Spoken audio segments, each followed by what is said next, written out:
여러분들도 그런 경험들이 있으시겠지만 우리가 성경을 읽다 보면 그 성경 안에 등장하는 수많은 인물들을 보면서 그 인물들에게 나 자신을 대입할 때가 있죠. 이 사람도 이런 실수를 하는구나. 나도 이런 일들을 했었던 적이 있는데 여기 나오는 사람도 이런 죄도 짓고 이런 약점이 있구나 하는 것들을 보면서 스스로 위안을 얻을 때도 있고 또 나와 같은 상황인데 이 사람이 이렇게 하지 않는구나 하는 모습 속에서 도전을 받을 때도 있습니다. 그런데 제가 성경을 여러 번 읽으면서도 이 성경에 등장하는 수많은 사람들 중에 그들의 선택과 그들의 행동을 보면서 이해가 되지 않는 사람이 두 명이 있습니다. 구약의 한 명, 신약의 한 명인데 신약에서는 예수님을 배반하고 예수님을 팔았던 예수님의 제자 가룟 유다가 그 사람이고 구약에 등장하는 한 사람은 바로 오늘 이 본문의 주인공이 되는 이스라엘의 첫 번째 왕 사울에 관한 것입니다. 여러분 혹시 사무엘서를 읽으면서 왜 하나님께서 사울과 같은 사람을 이스라엘의 왕으로 선택을 하셨을까 하는 그런 의문들 품어본 적 없으십니까? 이 사울이라는 사람은 분명하게 하나님께 선택을 받아서 이스라엘의 왕의 자리에 올랐던 인물입니다. 하나님의 소명을 분명하게 받았던 사람이고 하나님의 영이 임해서 예언을 하기까지도 했던 사람입니다. 그런데 이런 사람이 말년에 이르게 되면 악신에 들려서 고생을 하게 되고 또 귀신 들린 점치는 무당을 찾아가기도 하고 자기와 똑같이 하나님께 기름 부음을 받았던 이 다윗이라는 인물을 보면서 그토록 집요하게 죽이려는 마음을 품었을까 하는 이 사울의 행동들을 보고 있으면 왜 이렇게까지 사람이 변했을까 하는 왜 이런 행동을 할까 하는 그런 의문들을 계속해서 품게 됩니다. 과연 하나님께서 사울이라는 사람을 이런 사람인 줄 모르고 하나님께서 선택을 하셨던 것일까요? 아니면 처음에는 이런 사람이 아니라 참으로 착하고 신실한 사람이었는데 그런 사람이 왕이 돼서 한 나라를 다스리다 보니까 그 왕이라는 권력에 취해서 하나님까지도 배반하게 된 것일까요? 왜 사울이 이런 결정들하고 행동을 하는지에 대해서는 많은 신학자들이 여러 가지 다양한 답들을 제시하지만 어느 것 하나도 그래 이것 때문에 이 사람이 이렇게 됐구나 라고 우리가 납득할 만한 그런 답을 제시해 주지는 아직 못합니다. 그만큼 이 사울이라는 인물을 우리가 이해하고 평가하는 게 굉장히 힘들고 어렵습니다. 그런데 한 가지 우리가 왜 사울이라는 사람이 이스라엘의 첫 번째 왕이 되었을까 하는 거기에 대해서 일종의 힌트를 제공하는 부분이 있습니다. 이 사울이 베냐민 지파 출신, 그 중에서도 기브아라는 지역의 출신이라는 것이 이 사람이 첫 번째 왕으로 선택되어졌다라는 데 큰 중요한 배경이 된다는 것을 우리가 이해하면 왜 사울이 첫 번째 왕이 됐는지를 이해할 수 있습니다. 사사기 19장에서부터 21장에 보면 아주 끔찍한 동족 상잔에 관련된 비극적인 내용들이 소개가 되어지게 됩니다. 19장에 보면 이 이야기의 시작을 어떻게 시작하냐면 이스라엘의 왕이 없을 그때에 라고 시작을 하고 이 이야기가 끝나는 맨 마지막에도 그때에 이스라엘의 왕이 없으므로 사람이 각기 자기의 소견에 옳은 대로 행하였더라 라고 이 에피소드의 앞과 뒤를 기록하고 있습니다. 이 에피소드는 뭐냐면 이겁니다. 우리가 잘 아는 거죠. 에브라임에 거주하던 한 레위인이 있었습니다. 근데 이 레위인이 첩을 들이죠. 근데 이 첩으로 맞이한 여인이 아주 음행이 방탕한 여인이었습니다. 그래서 음행을 저지르고 이것이 발각이 되자 남편을 떠나서 자기 아버지 집인 유다 베들레헴으로 도망을 갑니다. 남편이 집을 나간 아내를 찾기 위해서 베들레헴을 방문했다가 아내를 데리고 다시 에브라임 산지로 돌아오는데 돌아오는 길에 하루는 밤이 유숙해서 자기가 머물 곳을 찾게 되는데 마침 이 사람이 당도한 곳이 어디였냐면 여부수라고 하는 지역이었습니다. 그런데 이 여부수는 이방인들이 다스리고 있었던 곳이었기 때문에 이 레위인이 이 여부수라는 성읍에 들어가지 않고 이곳을 통과해서 기브아라고 하는 곳으로 들어가게 됩니다. 조금 더 가야 되지만 그래도 그 기브아는 베냐민 지파들이 머무는 지역에 속한 곳이었기 때문에 그래도 이방인들보다는 같은 동족인 이스라엘 사람들이 있는 곳에 머무는 것이 훨씬 안전할 것이다 라고 판단을 해서 좀 더 걸어서 이 기브아라는 곳에 들어가게 되죠. 근데 이렇게 믿었던 그 동족이 베냐민 지파가 있었던 그 기브아 지역에서 이 레위인이 아주 참담한 일을 겪게 됩니다. 이 기브아 성에 들어왔을 때 한 노인의 배려로 그 사람의 집에서 이 레위인이 머물게 되었는데 그날 밤에 그 기브아 성의 비류들이 난동을 부리죠. 그래서 그 사람을 내놓으라고 하니까 이 겁먹은 레위인이 자기 첩을 그 비류들에게 내주고 자기의 생명을 보존합니다. 그 다음날 문 밖에 나가보니까 이 비류들이 그 첩을 성폭행하고 심지어 그 여인을 죽여서 그 집 앞에 던져놓고 하죠. 나중에 이 레위인이 그 첩의 시신을 가지고 집에 돌아와서 그 첩의 시신을 12조각을 내서 이스라엘의 12지파 각 지파에게 보내면서 자기가 기브에서 어떤 일을 당했는지 고하게 됩니다. 이 소식을 들은 이스라엘 사람들이 깜짝 놀라게 되죠. 그래서 어떻게 우리 이스라엘 안에 이런 일이 벌어질 수 있느냐 하고 베냐민 지파를 제외한 나머지 지파들이 군대를 소집해서 베냐민 지파를 상대로 해서 전쟁을 벌이게 됩니다. 그리고 이 전쟁의 결과 처음에 베냐민 지파에서 이 전쟁에 참여한 장정의 숫자가 26,700명이었는데 전쟁이 끝나고 나니까 600명만 남게 되었다는 것이죠. 그만큼 처참한 결과를 맞이하게 됩니다. 그리고 이 전쟁에서 가장 마지막까지 저항을 했던 베냐민 지파들 중에 지역이 어디였냐면 바로 이 문제의 발단이 되었던 기브아라는 곳에 베냐민 지파입니다. 이 사람들이 가장 늦게까지 항복하지 않고 처절하게 이스라엘과 전투를 벌였던 것이 바로 이 기브아죠. 그래서 이 전쟁을 치르면서 베냐민 지파가 거의 멸절할 수 있는 수준에까지 이르게 되자 이때서야 비로소 나머지 이스라엘 지파가 정신을 차립니다. 그들이 생각하기를 하나님께서 우리를 12지파로 선택해 주셨는데 이 12지파 중에 한 지파인 베냐민 지파가 멸절하게 생겼다. 이렇게 되면 우리가 하나님한테 도리어 책망받을 수 있다.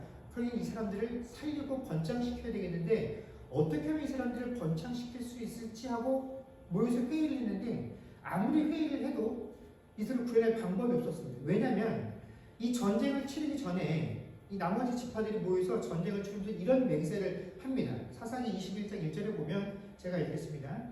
이스라엘 사람들이 미스바에서 맹세하여 이르기를 우리 중에 누구든지 딸을 베냐민 사람에게 아내로 주지 아니하리라 하였더라.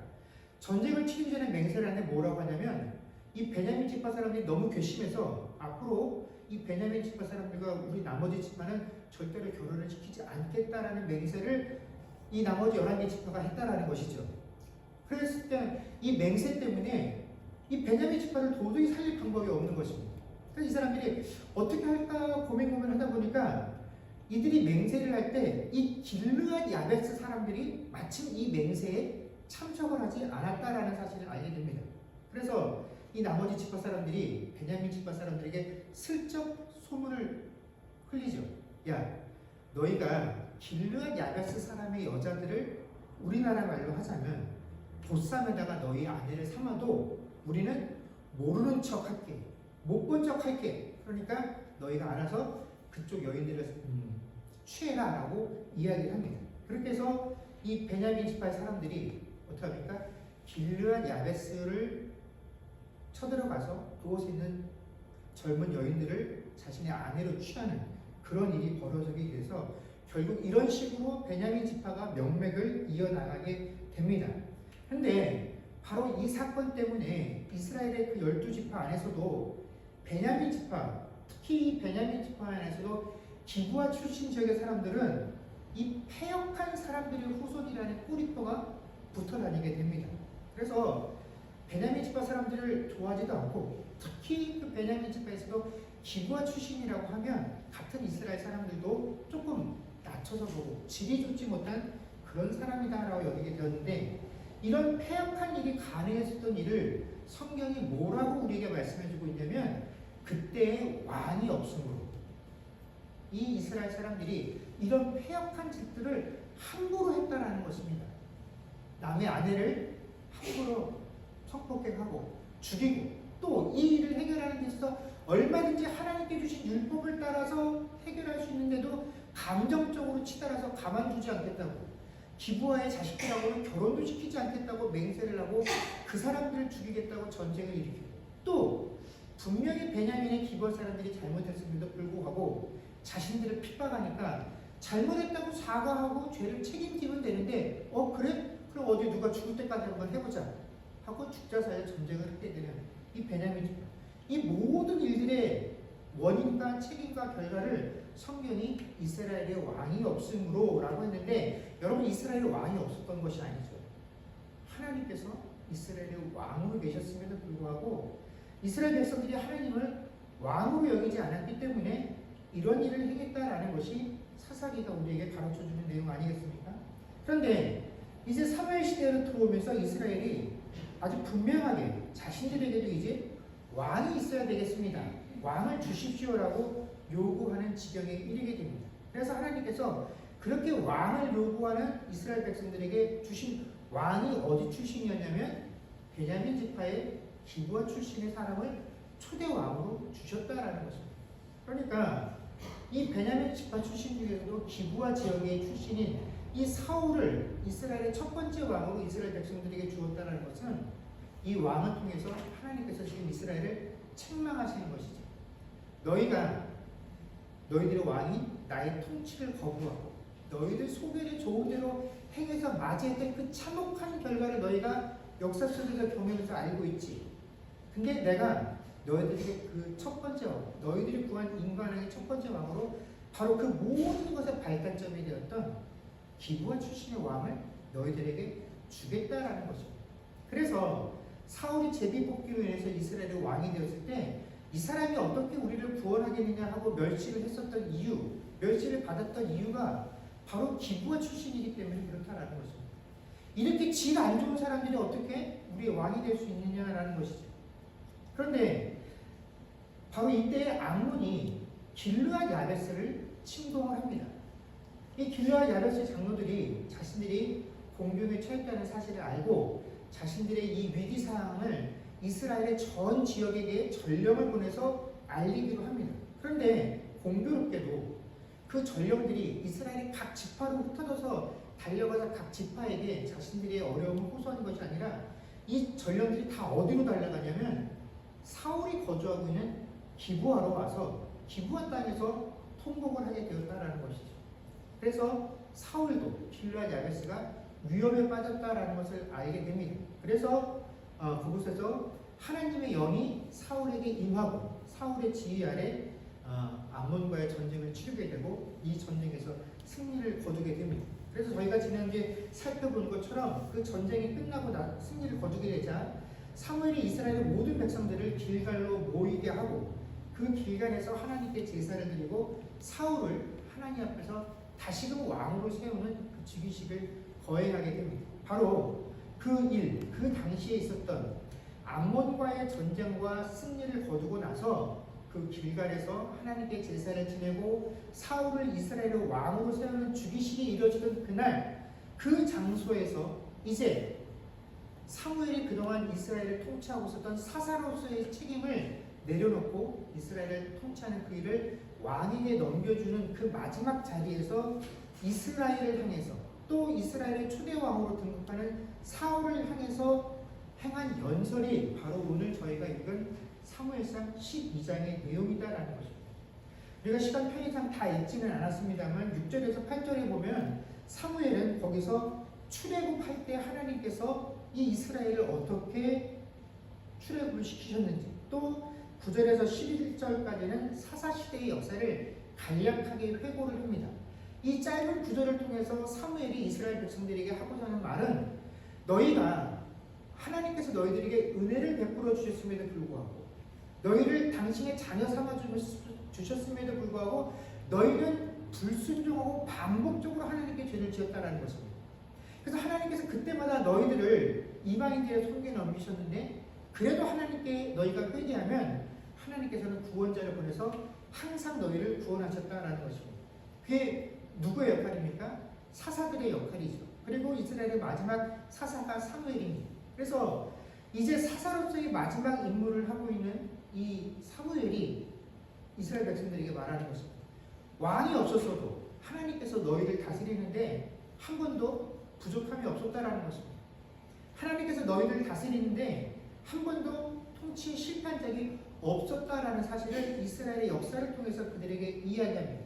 그러고 나서 11절에 뭐라고 얘기하냐면, 자, 하나님이 이렇게 하셨음에도 불구하고 너희가 왕을 구하니까 이제 너희가 하나님의 왕이심에도 불구하고 너희가 하나님을 왕되게 하지 아니하고 하나님에게 우리에게 왕이 있어야 되겠다라고 요구하니까, 그러면 이제 내가 너희를 다스릴 왕을 주겠다라고.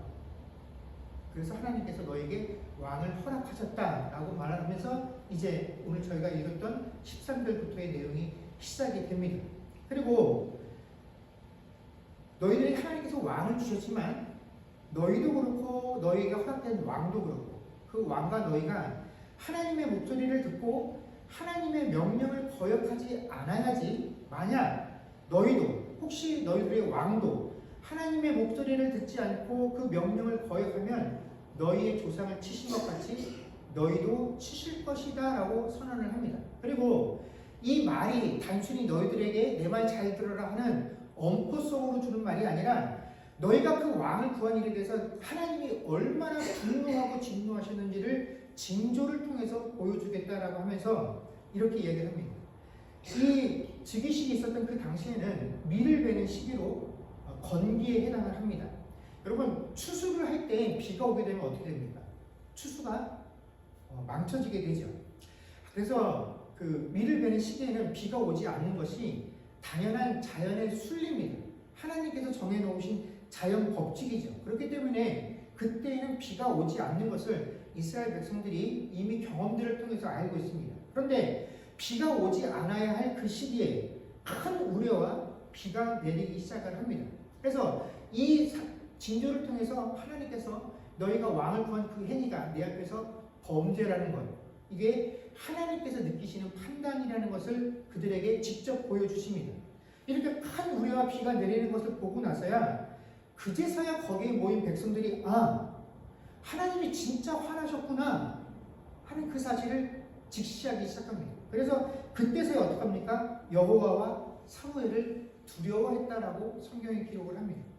자신들의 삶의 밀접한 부분, 먹고 사는 문제를 하나님께서 치시니까 그때서야 백성들이 비로소 어떻게 합니까?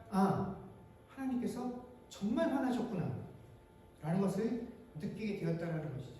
이렇게 하지 아니하면, 내 삶을 건드리지 아니하면, 내 생명을 건드리지 아니하면, 내 삶에 중요하다고 여기는 것들을 건드리지 아니하면 우리는 하나님께서 진노하셨다는 사실, 하나님께서 이것을 싫어하신다는 사실, 이것이 하나님께 우리의 범죄라는 사실을 우리가 실감하지 못합니다. 아무리 이게 하나님께서 기뻐하시지 아니하는 일이다라고 말해도 이것이 내 삶에 해악으로 와닿지 않는 한 우리는 이것을 쉽게 인정하지 못한다는 것입니다. 그래서 하나님께서 추수할 그 시기에 우리와 비를 통해서 내 앞에 인간왕을 구한 너희들의 행위가 얼마나 큰 범죄이고 내가 이 사실로 인하여 얼마나 너희에게 진노하고 있는지를 보여주셨다라는 것입니다. 여러분, 사무엘의 이 연설과 이 징조가 있기 전까지 그곳의 분위기는 너무나 좋았을 것입니다. 여러분, 갑작스럽게 암몬이 침입했음에도 불구하고 자신들이 구했던 그 왕을 통해서 그 왕의 지도력으로 적의 침략들을 물리치고 위험에 빠졌던 길르앗 야베스의 주민들을 구해냈습니다.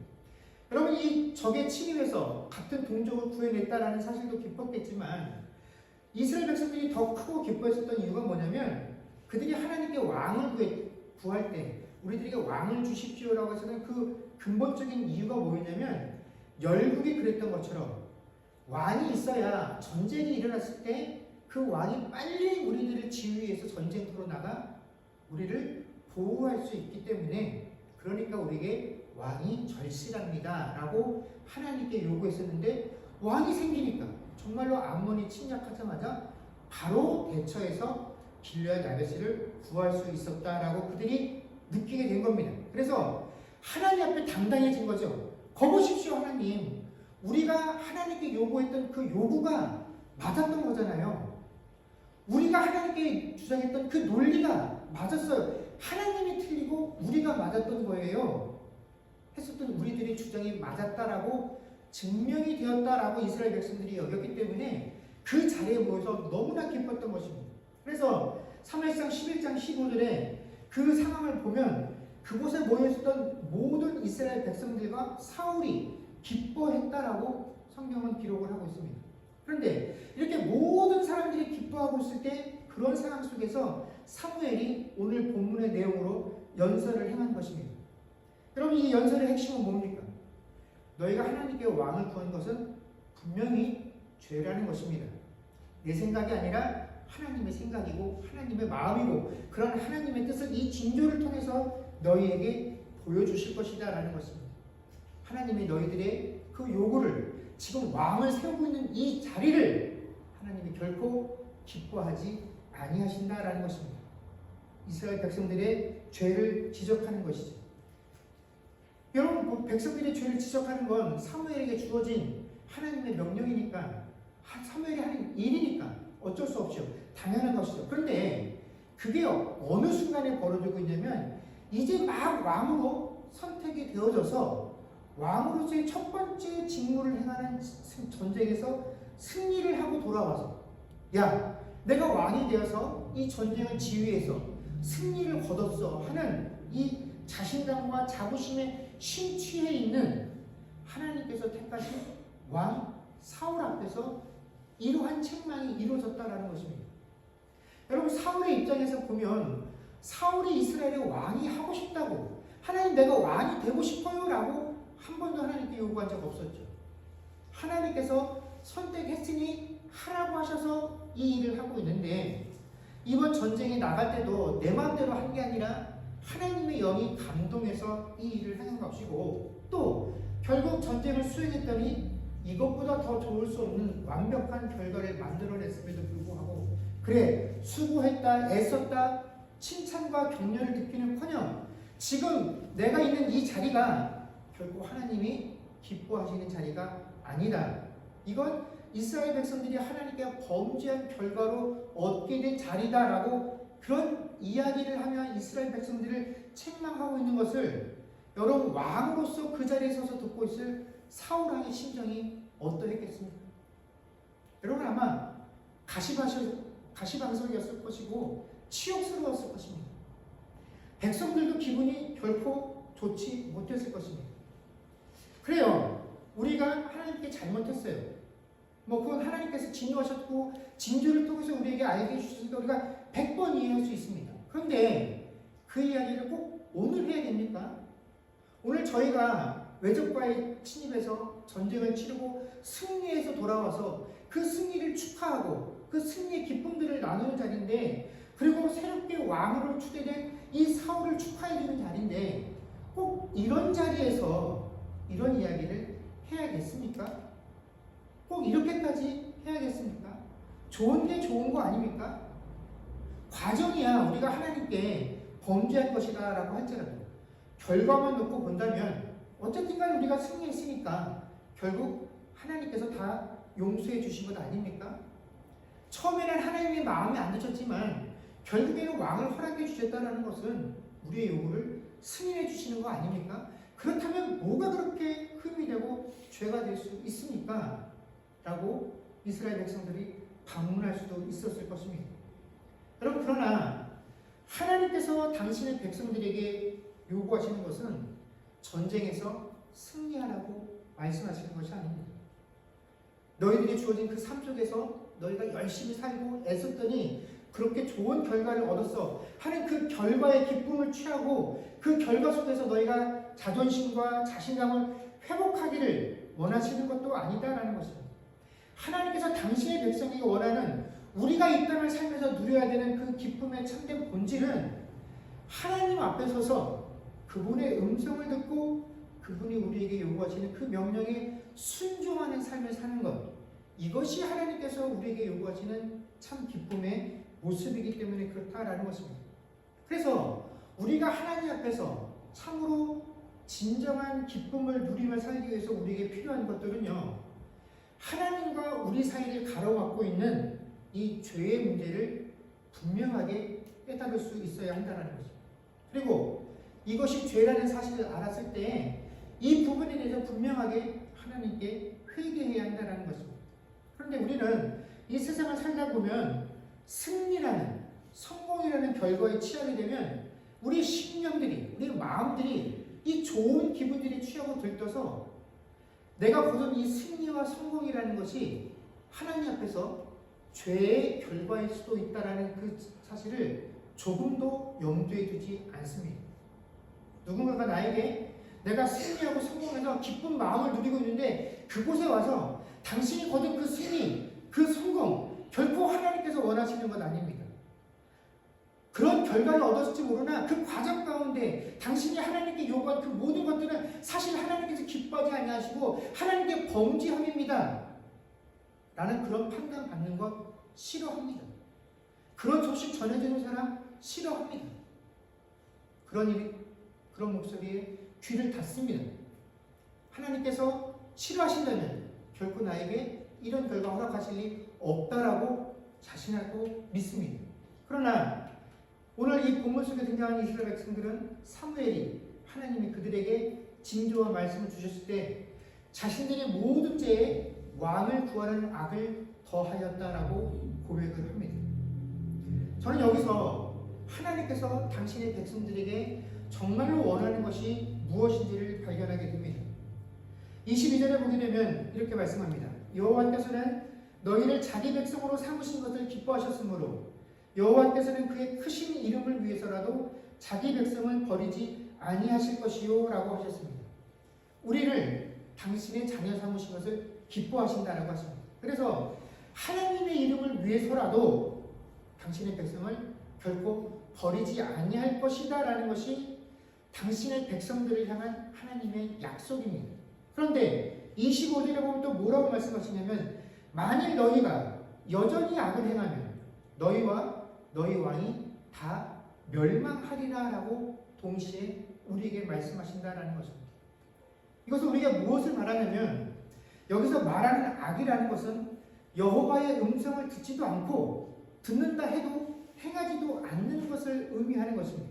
우리가 하나님 앞에서 선하다 악하다 하는 것은 우리가 살아가면서 내가 얻은 결과물을 통해서 판단받는 것이 아니다라는 것입니다. 내가 원하는 것을 얻고 내가 고통받고 있었는데 그 고통스러운 상황에서 벗어났으니까 이게 결국은 선하게 내가 행했기 때문이다 라고 우리가 결코 자신할 수 없다라는 것이죠. 하나님께서 요구하시는 것은 어려움에서 벗어나는 것, 네가 원하는 것을 이 땅에서 얻으며 사는 것이 아니라 오직 여호와를 따르는 데서 돌아서지 않고 마음을 다해서 여호와를 섬기는 것, 이것이 하나님께서 원하시는 것이다 라는 것입니다. 그러면서 21절에 돌아서서 유익하게도 못하며 구원하지도 못하는 헛된 것을 따르지 말라. 그들은 헛된이라 라고 하셨습니다. 그러면 여기서 이스라엘 백성들을 향해서 사무엘이 지금 너희들에게 유익하게도 하지 못하고 구원하지도 못하는 헛된 것을 따르지 말라. 그들은 헛된이라 라고 말한 바로 그 대상이 무엇이냐면 이스라엘의 인간 왕이다라는 것입니다. 너희들이 왕을 구해서 하나님께서 왕을 주시는데 그 왕은 너희들에게 어떤 유익도 줄 수 없다라는 것입니다. 너희들을 구원할 수 없다라는 것입니다. 그러니 그 헛된 것들을 따르지 말라라고 하나님께서 말씀하신다라는 것입니다. 그래서 이 백성들이 우리들의 모든 죄에 왕을 구하는 악을 더하였다라는 이 고백은 맞습니다. 하나님. 그것 우리가 구해서 우리 손에 쥐어졌으나 하나님께서 우리에게 허락하셨으나 그것들은 헛된 것입니다. 우리가 그것들을 의지할 대상은 아닙니다라는 사실을 이 백성들이 인정했다라는 것입니다. 여러분 우리가 이 세상을 살아가면서 하나님께 참으로 많은 것들을 구하며 살아갑니다. 우리는 근데 하나님께 구할 때 내가 하나님의 백성이고 하나님께 구원받은 하나님께 택함받은 백성이기 때문에 이 정도 기준이면 내가 하나님께 나쁜 것을 구하겠습니까? 옳지 못한 것을 구하겠습니까? 이런 의식들을 가지고 살아갑니다. 근데 여러분 우리가 하나님께 구하는 것 중에 옳은 것이 별로 없습니다. 왜냐하면 우리는 내가 이루고 싶은 것, 내가 갖고 싶은 것, 그것에 내 마음을 빼앗기게 되면요 하나님의 아무리 아니다라고 노라고 사인을 보내주셔도 그 사실을 인지하지 못합니다. 계속해서 끊임없이 하나님께 내가 원하고 바라는 것을 이루어달라고 얘기합니다. 설사 하나님이 아니다라고 내게 사인을 보내셨다라는 것을 알아차려도 고의로 이것을 무시합니다. 하나님, 그래도 나는 이게 있어야 되겠습니다. 그래도 나는 이것을 누려야 되겠습니다. 그래도 나는 이것을 소유해야 되겠습니다. 그래도 나는 저 사람 위에 서야 되겠습니다. 그러므로 하나님께서 설사 그것을 허락하신다라고 할지라도 그 자체로 하나님께서 나를 용서하셨다, 용납하셨다, 내가 하나님께 구한 이 모든 행위가 아무런 문제가 될 것이 없다라고 여기지 말라라는 것입니다. 오히려 그렇게 얻게 된 것들은 결국 헛된 것이다라는 것을 깨닫게 해주시기 위해서 하나님께서 주신 것이다라는 것입니다. 그 사실을 깨닫게 해주기 위해서 너희가 눈으로 직접 보고 손으로 만져보고 비로소 이것이 나에게 아무런 유익을 주지 못하는구나, 오히려 나에게 족쇄가 되는구나, 이 족쇄를 통해서 내가 하나님께 범죄하였구나, 하나님이 기뻐하지 아니하시는구나 라는 사실을 깨닫게 하시는 것이 바로 이스라엘이 인간 왕을 구하고 그 왕을 얻은 과정에서 깨닫기를 원하시는 모습이다라는 것입니다. 그러면서 사무엘은 백성들을 위한 자신의 역할을 이야기합니다. 23절에 보면 나는 너희를 위하여 기도하기를 쉬는 죄를 여호와 앞에서 결단코 범하지 아니하고 선하고 의로운 길을 너희에게 가르칠 것인지, 그리고 24절에 너희는 여호와께서 너희를 위하여 행하신 그 큰 일을 생각하여 오직 그를 경외하며 너희 마음을 다하여 진실이 섬기라 라고 명령합니다. 저는 여기에 교회가 존재하는 이유, 또 교회 안에 영적인 지도자들이 존재하는 이유가 있다라고 생각을 합니다. 여러분, 우리는 하나님 앞에서 기도하기를 쉬면 안 됩니다. 이것은 죄입니다. 그리고 교회에 있는 모든 성도들은요, 하나님께서 말씀하시는 그 선하고 의로운 길을 가르치고 배우고 행하여야 합니다. 이 일들을 위해서 존재하는 것입니다. 그런데 이것 외에 다른 것들을 교회에서 가르치고 배우고 있다고 한다면 여러분, 그것은 실패할 수밖에 없죠. 그것은 하나님께서 원하시는 모습이 아니다라는 것입니다. 교회가 존재해야 할 목적이 아니고 또 교회에 지도자들이 있어야 하는 그 목적에서 위반하는 것이다라는 것입니다. 그리고 나서 결국 이 모든 것들이 왜 필요하냐면 오직 여호와를 경외하기 위함이다라는 것입니다. 우리가 배우는 모든 신앙들, 행위들, 이론들, 교육, 이것들이 우리가 하나님을 경외하도록 하는 것에 초점이 있어야 되고, 거기서 벗어나는 것들은 다 우리를 헛되게 하는 것들이다라는 것입니다.